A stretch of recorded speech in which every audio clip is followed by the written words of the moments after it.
Welcome back to the Herbal Intelligence Podcast. Today we're going to do something a little different. We're busting some of the most common myths about tea. Tea is one of the most enjoyed beverages worldwide. It's ancient, it's cultural, and for many of us, it's a daily ritual. But along the way, plenty of myths and misconceptions have built up around it. Today, I want to separate fact from fiction so you can enjoy your cup of tea with confidence. First myth: all tea is loaded with caffeine. This is not true. Caffeine levels vary depending on the type of tea and how it's brewed. You have black tea, which averages about 40 to 70 milligrams per cup. Green tea is lower, around 20 to 45 milligrams. Herbal teas like chamomile or peppermint, they're naturally caffeine free.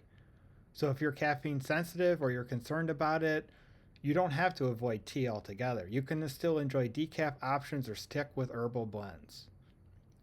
Myth 2: tea only hydrates if it's hot. Another misconception: tea hydrates you whether it's hot or cold. Cold brew tea has actually become very popular in recent days because it's smooth, refreshing, and just as hydrating. Temperature doesn't change that tea is mostly water. The key is simply to drink it. Myth number 3: longer steeping equates to better flavor.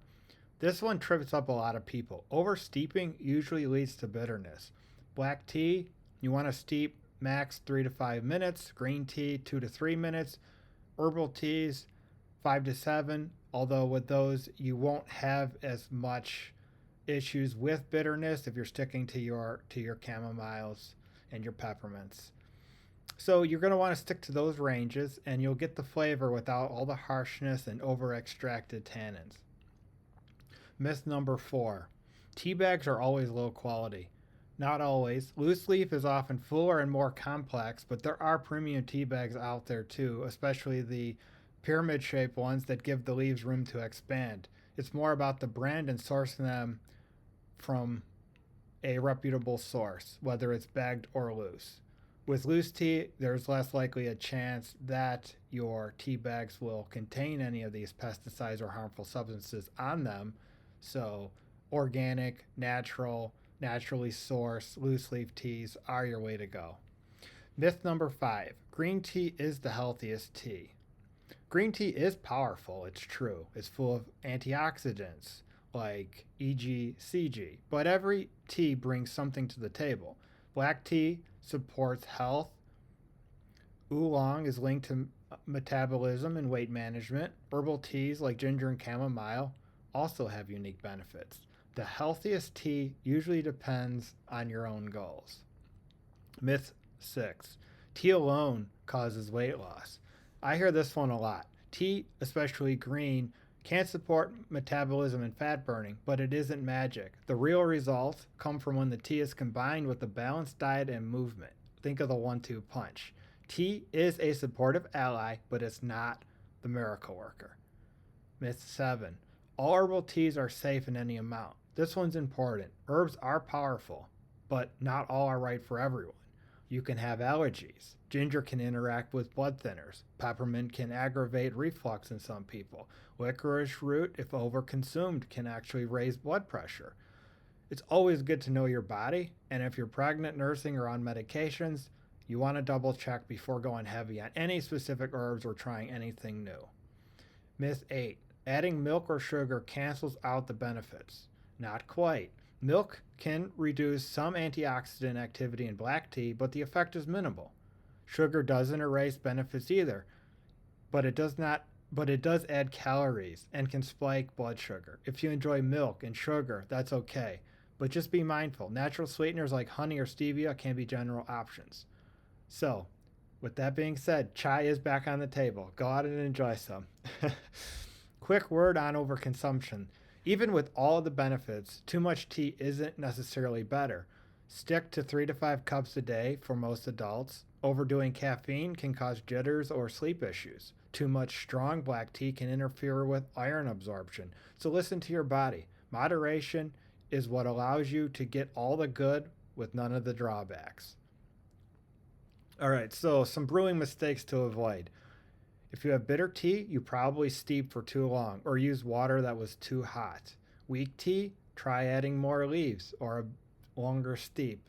If it's too strong, perfect. You can just dilute it with time, with water, with ice. It's up to you.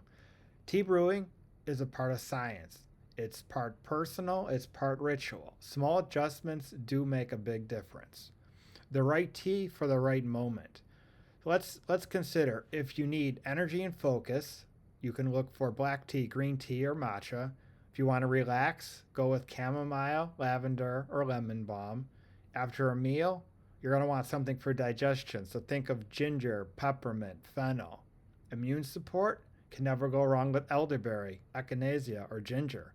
Better sleep, chamomile for the win. There's also lavender and valerian root if you need that extra kick to calm the nerves, relax yourself, get ready for that daily or that nightly sleep routine.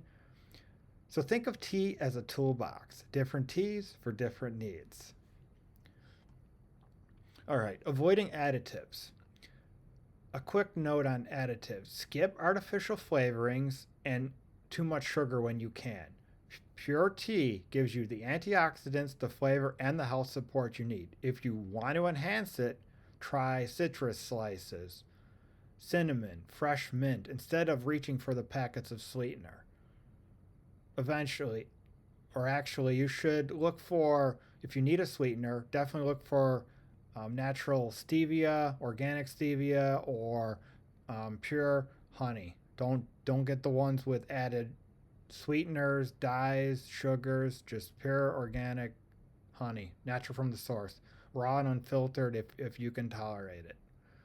So there you have it. Some of the biggest myths about tea busted. Tea isn't just one thing. It's a whole world of flavors and benefits. And when you know the facts, you can enjoy it with even more confidence.